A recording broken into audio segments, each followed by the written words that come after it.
এখন আপনাদেরকে একটা মাসালা বলতে হয়, কিন্তু একটু লজ্জা লাগতেছে। কিন্তু মাসালার ক্ষেত্রে লজ্জা করলে তো বিপদ। আপনারা যখন বিয়ে শাদী করেন, স্ত্রীর কাছে যান, শরম পাইতেছেন কেন ভাই? জানতো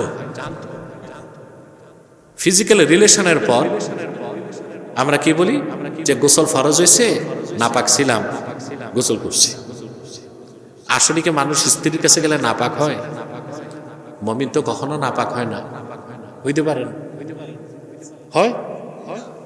বক্তারাও দেখে ওয়াজ করতে যায়, বলে আপনি যখন স্ত্রীর কাছে যাবেন গোসল ফরজ হবে, নাপাক থাকবেন, নামাজ পড়বেন না, গোসল কইরা নামাজ পড়বেন। ভাই, মুসলমান কখনো নাপাক হয় না। এখন স্ত্রীর কাছে গেলে গোসল ফরজ হয়, গোসল ফরজ এক জিনিস, নাপাক হওয়া। তাহলে আপনি স্ত্রীর কাছে গেলে আপনি হলেন জুনুব। কি জুনুব? অর্থাৎ আপনার জন্য নামাজ হারাম পড়া, কোরআন তেলাওয়াত করা, যতক্ষণ গোসল না করবে। তাহলে আমরা কখনো বলবো না যে স্ত্রীর কাছে গেলে আমরা নাপাক হই। আল্লাহ নাপাক হইতে বিয়ে শাদী দেন নাই। শীতকাল, আরেকটা মাসালা বলি। শীতকাল তো মাসালাটা বলে দিচ্ছি। মাসালাটা closely connected with our daily life, দৈনন্দিন জীবনের সাথে খুব কানেক্টেড। আপনারা যখন স্ত্রীর কাছে যান, গোসল ফরজ হয়, দেখা যায় রাত 12টা বাজে, কনকনে শীতে, হাড় কাঁপানো শীতে পুকুরে যায় গোসল করতে। তোমার এই কষ্ট করতে কে বলছে? ঘুমায় থাকো। গোসল ফরজ কখন হবে?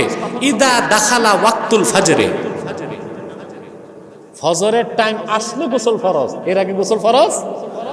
কথা বলেন, কখন ফরজ?